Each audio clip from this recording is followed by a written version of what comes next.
c'est Maureen et j'espère que vous allez bien.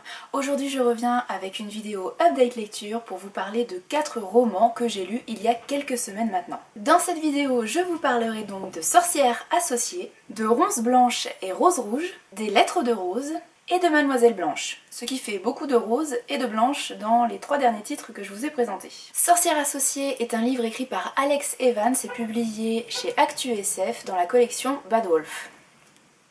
Comme vous pouvez le voir, cette illustration de couverture est magnifique, elle attire l'œil, moi je la trouve superbe, franchement je vois ça en rayon, j'ai envie de sauter dessus. Et c'est signé Sébastien Quévot, que je ne connais pas du tout. J'espère que j'aurai l'occasion de voir d'autres de ses créations pour la couverture d'autres romans. Dans la ville de Djarta, où cohabitent de nombreuses créatures, 2 sorcières se sont associées pour ouvrir leur cabinet de consultation. Plutôt spécialistes en gris-gris et en petits sorts, elles sont cette fois embauchées sur 2 enquêtes un petit peu particulières, 2 enquêtes qui a priori n'ont absolument rien à voir l'une avec l'autre, mais qui finalement, vous vous en doutez, vont se retrouver intimement entremêlées. D'un côté, on a un vampire qui demande de l'aide parce qu'il est emprisonné par la volonté d'un puissant sorcier et on ne sait pas qui est ce sorcier. Et de l'autre, on a un patron d'usine qui a l'impression qu'il est victime d'une malédiction puisque justement sur le lieu où il embauche tout un paquet de zombies, il y a pas mal d'incidents qui se produisent. On suit 2 héroïnes qui sont très différentes et qui ont donc 2 façons très différentes de mener leur enquête. Tanit, elle, c'est une rentre-dedans, une bagarreuse qui n'hésite pas à séduire, à jouer de ses charmes ou carrément à y aller de ses poings, c'est selon le moment. Et à côté de ça, on a Padmé qui est une mère célibataire, ancienne chirurgienne de guerre, qui est beaucoup plus discrète, beaucoup plus réservée, beaucoup plus dans la retenue et dans la diplomatie, mais il faut toujours se méfier de l'eau qui dort. On s'ennuie pas pendant la lecture, je trouve que c'est assez rythmé, c'est sans temps mort, les chapitres s'alternent assez facilement et de mon côté j'ai été assez surprise par la résolution des mystères, mais je suis hyper bon public, je ne vois jamais les choses arriver. Les 2 héroïnes m'ont plu, même si j'ai une petite préférence, une grosse préférence pour Padmé, mais parce que ça correspond plus à mon caractère tout simplement. Mais même si j'ai aimé suivre leurs aventures, j'ai quand même ressenti une certaine distance entre elles et moi. Globalement j'ai trouvé que ça manquait un petit peu d'émotion et donc un petit peu d'empathie et c'est dommage. Je me dis que c'est peut-être dû à la densité de l'univers parce que l'univers c'est vraiment le gros point positif de ce livre à mon avis.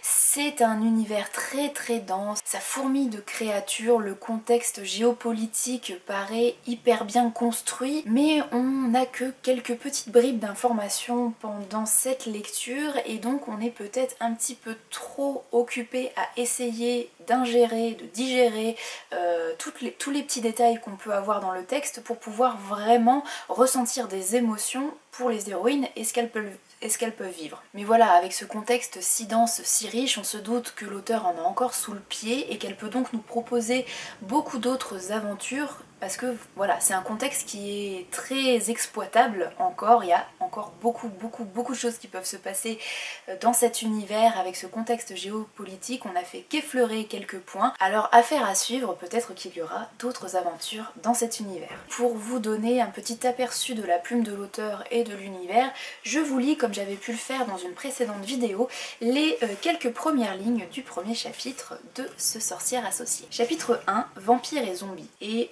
on a un petit symbole qui nous présente Tanit. Parce que les chapitres sont alternés, parfois on va suivre Tanit et parfois on va suivre Padmé. Une main subtile glissa le long de mon échine pour taquiner ma croupe. J'entr'ouvris les yeux. Un rayon de soleil filtrait entre les rideaux.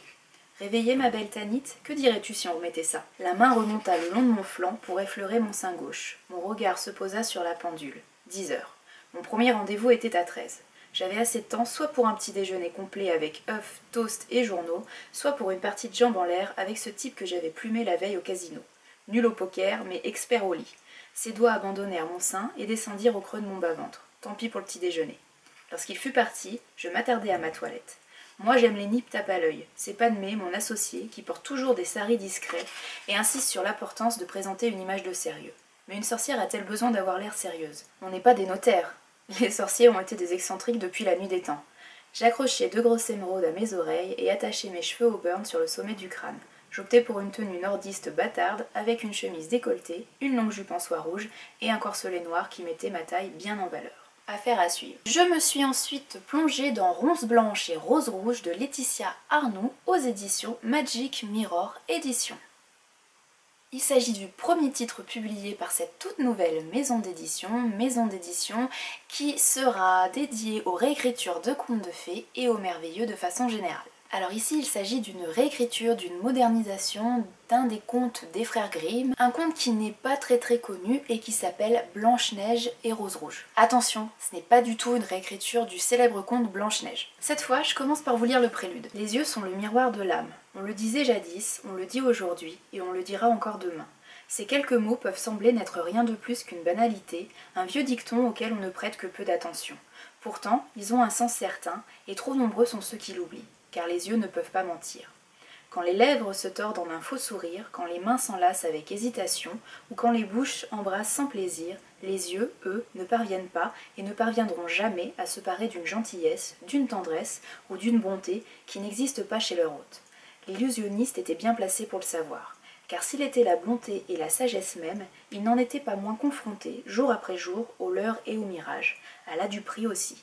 Et il était d'ailleurs un maître en la matière. L'illusionniste avait deux filles au cœur pur et naïf, qu'il voulait à tout prix prévenir des faux-semblants et préserver de la fausseté et des manigances des pires hommes que la terre devait supporter. Les yeux sont le miroir de l'âme, leur répétait-il encore et encore. Souvenez-vous-en toujours, mes trésors. Hélas, lorsqu'on est petite fille, on se moque bien des dictons, et beaucoup de recommandations s'envolent à la minute où elles sont entendues. Alors, on se laisse bercer par d'autres mots, convaincre par d'autres sourires.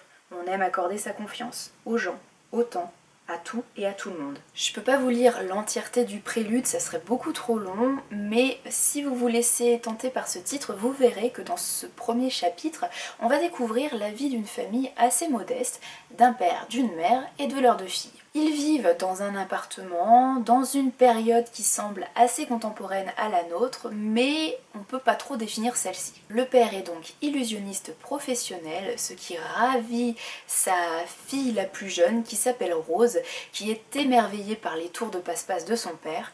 Par contre, ça n'a aucun effet sur sa fille aînée qui s'appelle Blanche, qui elle est beaucoup plus taciturne, terre à terre et ne croit absolument pas à la magie. Ce soir-là, une sorte de tremblement de terre secoue la ville et les deux petites filles se retrouvent perdues au milieu de la rue dévastée. On les retrouve dans le chapitre suivant, quelques années plus tard, alors qu'elles sont amnésiques et qu'elles vivent dans une chaumière à la lisière de la forêt avec une femme un petit peu étrange et très froide. Avec les années, leurs caractères très différents se sont affirmés, mais malgré tout, un amour très profond unit les deux sœurs. L'aînée, qui s'appelle dorénavant Sirona, est promise en mariage à Emmanuel. C'est un talentueux pianiste qui est très mystérieux et qui va finir par l'emprisonner dans son château enchanté. Et donc sa jeune sœur, qui s'appelle dorénavant Eloane, reste avec la mystérieuse femme dans la chaumière à la lisière de la forêt. Finalement, Laetitia Arnoux s'éloigne très rapidement du conte d'origine pour créer sa propre aventure, tout en gardant quand même quelques lieux communs au genre. Donc c'est à la fois bien joué et en même temps peut-être un petit peu décevant pour ceux qui avaient vraiment envie de lire une réécriture de ce conte de fées en particulier. Personnellement, j'ai vraiment beaucoup aimé ce parti pris, mais peut-être aussi parce que je ne connais pas trop le conte de base, je l'ai déjà lu, ça me disait quelque chose mais sans plus, et j'ai surtout beaucoup aimé l'ambiance atemporelle et merveilleuse qui se dégage de cette histoire. Par contre, comme d'habitude avec les contes de fées, mais je pense que c'est un petit peu un défaut du genre, en tout cas pour moi, c'est que je me sens pas du tout proche des héroïnes, et donc je ressens pas grand chose pour elles, je m'attache pas tellement à elles, j'ai pas énormément d'empathie, et donc encore une fois, comme pour le texte précédent, ça manque d'émotion et je garde une distance avec les héroïnes. A noter pour les curieux que le conte de base est retranscrit à la fin. On a une traduction qui date de 1855, alors que le conte Blanche-Neige et Rose Rouge par les frères Grimm donc a été rédigé en 1812, donc au début du 19e siècle. Donc voilà, ça nous offre ce qui a été la base pour Laetitia Arnoux. On peut comparer ou pas, bref, vous en faites ce que vous voulez, mais moi je trouve que c'est une idée assez brillante. Si vous êtes tenté par cette histoire, vous pouvez commander le livre directement sur le site de l'éditeur.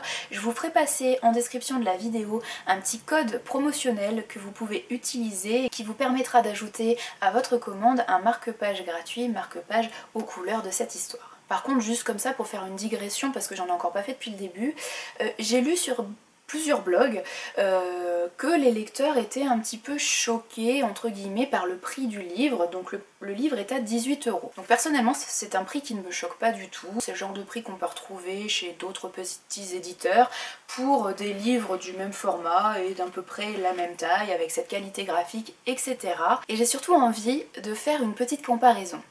Prenez un titre de la collection R chez Robert Laffont. Par exemple, on pourrait comparer avec d'autres éditeurs, mais c'est le premier qui m'est venu en tête. Donc ce sont des livres qui sont entre 16 et 18, 19 € environ.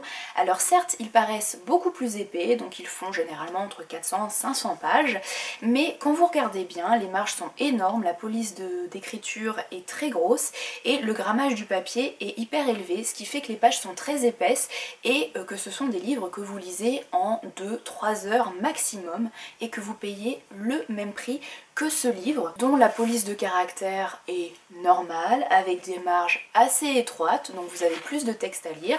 C'est un titre que vous lisez en plus de temps et puis bon, je pense que des maisons d'édition comme Robert Laffont, pour ne citer qu'elle, mais j'aurais pu en citer d'autres, n'ont pas forcément l'excuse du petit tirage pour justifier du prix de leurs livres.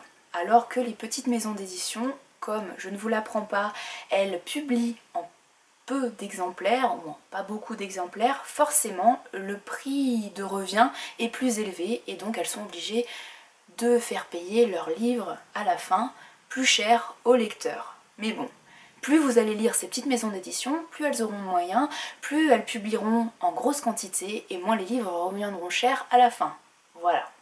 À vous de jouer. J'ai ensuite lu Les Lettres de Rose de Clarisse Sabart aux éditions Charleston. Je ne peux pas vous le montrer puisqu'il s'agissait d'un emprunt à la bibliothèque et j'ai donc déjà rendu le livre. Je ne pourrai donc pas non plus vous lire les premières lignes, j'en suis désolée mais voilà, je ne peux pas. Alors on va suivre l'histoire de Lola, une quasi-trentenaire qui a été adoptée à la naissance. Elle a toujours été consciente que ses parents n'étaient pas ses parents biologiques, mais elle a vécu une enfance très heureuse, très épanouie. Mais voilà, aujourd'hui, alors que la trentaine approche, elle voit sa vie défiler super rapidement sous ses yeux et elle n'a pas l'impression d'être maîtresse de son destin et de pouvoir agir sur ce qui se passe. Voilà, elle se laisse un petit peu porter. Et elle est, il faut bien le dire, un petit peu paumée. L'héritage inattendu de sa grand-mère biologique qui s'appelait Rose va amplifier un petit peu ses angoisses existentielles du moment, mais va aussi finalement lui ouvrir les yeux, lui ouvrir de nouvelles perspectives pour son avenir. Lola va donc hériter d'un manoir dans lequel elle va devoir s'adonner à une sorte de chasse au trésor, de chasse aux souvenirs, pour reconstituer l'histoire de ses ancêtres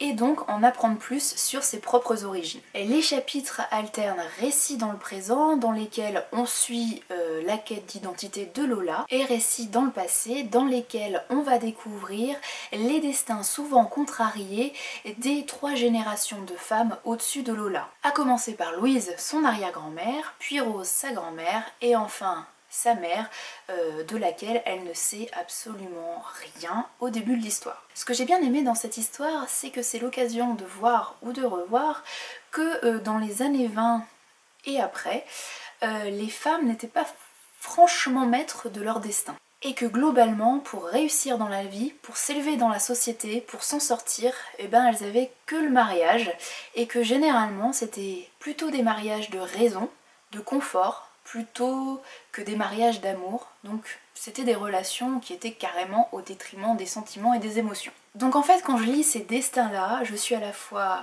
absolument admirative de ces femmes qui étaient très très fortes pour pouvoir supporter tout ça, cette pression sociale, etc. Et en même temps complètement horrifiée de voir que jusqu'à très récemment, voilà, les femmes avaient besoin, mais vraiment besoin, des hommes, d'un père, d'un frère, d'un mari, pour pouvoir gérer, pour pouvoir avoir de l'argent tout simplement, gérer un compte en banque, avoir une maison, bref, avoir du confort, avoir une vie confortable. Mais bon, lire ce genre de livre, ça remet aussi ma vie à moi en perspective, parce qu'aujourd'hui, en 2017, je me dis que j'ai vraiment beaucoup de chance et que je suis vraiment contente d'être indépendante et de pouvoir prendre ma vie, mon destin en main et de faire absolument tout ce que je veux. Ou presque. Je suis ensuite passée à une toute petite lecture d'un tout petit livre pour la jeunesse. Il s'agit de Mademoiselle Blanche de Rose-Marie Noël Gressier et c'est publié chez Samir Éditeur. Samir Éditeur, c'est une maison libanaise qui est spécialisée dans la littérature pour la jeunesse et dans les manuels scolaires. C'est un court roman qui est plutôt destiné aux 8-10 ans. À mon avis, des enfants plus âgés, je pense, pourront s'ennuyer un petit peu. Bon, je dis ça, mais en même temps, moi je l'ai lu avec plaisir, ou en tout cas, c'était pas désagréable comme lecture, donc peut-être que ça pourra parler également à des adolescents, à des préadolescents un peu plus âgés que 8-10 ans, mais quand même je pense que le cœur de cible, ceux qui seront le plus touchés par cette histoire, c'est les enfants à partir de 8 ans. Donc on suit une petite héroïne qui s'appelle Lilou qui a 12 ans et qui est la narratrice unique de cette histoire. Donc elle nous raconte son histoire à la première personne du singulier, c'est au point de vue interne et je pense que c'est un point de vue qui est pas mal pour les enfants, pour les jeunes lecteurs, parce qu'ils peuvent s'identifier plus facilement aux héros qu'ils suivent, ils peuvent avoir plus d'empathie pour les personnages qu'ils vont suivre. Elle nous raconte ici l'aventure qu'elle a vécue alors qu'elle était en vacances avec ses parents dans le sud de la France, dans un vieil hôtel. Alors que le temps est de plus en plus maussade, alors que les jours passent, elle va faire la rencontre d'une autre petite fille qui réside aussi dans l'hôtel et qui s'appelle Blanche. C'est elle qu'on voit sur l'illustration de couverture. C'est une petite fille un petit peu mystérieuse, un petit peu évanescente, qui séjourne elle aussi dans l'hôtel avec ses parents et dans la suite qui est située juste à côté de celle de Lilou. Et justement, notre petite héroïne, Lilou, entend la nuit des coups et des pleurs qui a priori viennent justement de la suite qui est occupée par Blanche et sa famille. Donc elle en parle à ses parents, aux adultes qu'elle peut rencontrer dans l'hôtel, mais personne ne la croit vraiment, surtout que Lilou en fait c'est une lectrice, une très très grande lectrice qui est assez solitaire et qui lit surtout des livres, des classiques du fantastique.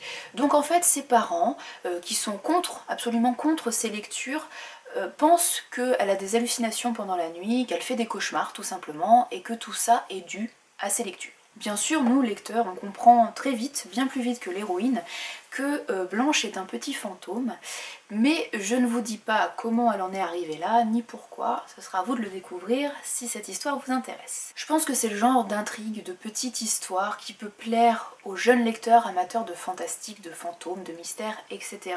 Les chapitres sont courts, donc c'est dynamique. Bon, moi j'ai trouvé que les chapitres étaient un petit peu répétitifs, on a l'impression qu'il se passe un petit peu tout le temps la même chose, mais en même temps, c'est cette répétition qui permet de mettre en place cette ambiance un petit peu mystérieuse et une ambiance qui finit par mettre mal à l'aise. Il y a quand même quelques scènes qui, moi, du haut de mes 29 ans, m'ont un petit peu fait peur quand même. Quand notre petite Lilou entend des bruits, des coups, des pleurs bizarres la nuit et qu'elle voit des choses un peu bizarres, voilà, je trouve que c'est assez bien décrit pour que ce soit immersif, on y croit. Finalement, ce que je peux reprocher à ce petit roman, ce sont les dialogues, que j'ai trouvé vraiment très artificiels. Je trouve que ça sonne absolument faux, et surtout lorsqu'il s'agit des interactions entre Lilou et ses parents, et notamment avec son père, que j'ai trouvé complètement désagréable, soupolé au possible.